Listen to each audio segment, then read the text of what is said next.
Serbia has banned visa-free travel for Indian travelers from 1st January 2023. Before that regulation, Indian travelers with ordinary passports, they did not require a visa to enter Serbia. In fact, Serbia was one of the only European countries that allowed visa-free travel for Indians. Now that has changed.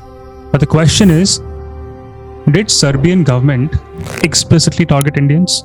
Is that the case? I don't think any country in the world will be so explicit in targeting, let's say, Indians. Serbia thought, let's not just make it for India. Otherwise, people will make a lot of fuss about our decision. Let's also terminate visa-free regime for members from other countries, a few other countries. Do you know what were those countries? Which countries are those? Tunisia, Burundi, and Guyana. These three countries, other than India. Not only this, to make things more rational, they said that we are going to do this in view of the requirement of the EU visa policy, as if it is a very important member state of the EU, not even part of EU. And I'm very sure the day it becomes part of the EU, it will perhaps sell citizenships by investments, the way Malta has been selling. So it is a hypocrisy. It's just that you cannot be explicitly racist. You have to frame laws. Why do you allow visa-free travel for someone who holds US passport or French passport, but you have issues with Indian passports or Pakistani passports or Bangladeshi passports? So it is not just in 21st century. Hundreds of years ago, in 1914, something similar was orchestrated by Canada. Today, Serbia calls it the EU visa policy requirement. But in 1914, Canadian government will call it the continuous journey regulation. Very contentious. What does it mean? As the name indicates, continuous journey regulation. That regulation stated that immigrants must arrive in Canada directly from their country of origin. But in reality, this regulation was designed to restrict Indian immigrants. Why and how? Because there were no direct, continuous steamship routes from India to Canada. So of course you cannot be racist directly. They had to be racist indirectly.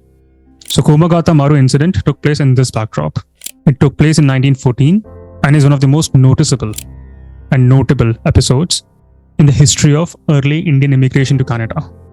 This incident was not directly related or part of the Ghadhar Movement, but it became a rallying point for Indian nationalism, both within India and amongst the diaspora, including Ghadharites. But why Komagata Maru? Because Komagata Maru is a ship, a Japanese steamship. So this incident actually began when Komagata Maru left Hong Kong for Vancouver in Canada. Carried around 376 passengers, and most of whom were Sikhs from Punjab, and they were intending to immigrate to Canada. Upon arrival in Canada, in Vancouver, the ship and its passengers were denied entry. Why? Because they boarded from India, went to Hong Kong, and then not part of the regulation that they passed, the Continuous Journey Act, just like Serbia's EU visa regime. Just imagine that you take multi-months journey with your dream to enter a place for whatever reasons, and then you're denied entry. By the way, this happens with all of us Indians, even in 21st century, and we don't even know this. There are many real cases of many Indians when they plan their vacations to, let's say, Georgia for honeymoon or for tourism purposes. They have legit tickets, both in and out. They have hotel reservations. They have insurances. They have all the proofs that are needed. But Georgian immigration authorities send them back. Even in 2023, that happens. Why? And they give no reason. Had it been US or UK, these countries would have brought a tiny nation like Georgia to its knees. But of course, we're Indians. But we want to be superpower, at least for the rhetorics.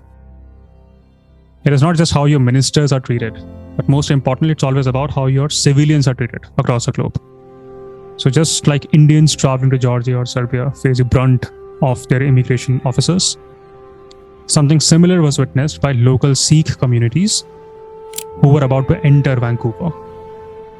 So almost all, not all, but almost all the passengers, they were asked to return back. And this ship was forced to return to India. Again, a multi-month journey. They will face problems. World War I also broke out during that journey. In India, upon its return, altercations happened with British authorities and led to deaths of many number of passengers. Even on their way to India, many died. That was Canada's discrimination against Indians in that phase of history. Of course, in the recent years, whenever a Canadian authority comes to India, I speak briefly about this. Government of Canada, I think in 2008, issued a formal apology in the House of Commons. In 2016, I think Justin Trudeau offered a full apology in the House of Commons for Komagata Maru Incident. But it continues to symbolize a time of racial discrimination and injustices in Canada's history. Now let's assume that in the UPSC question paper, I ask you a question. How did the Komagata Maru incident shape the Indian national movement? What will be your response?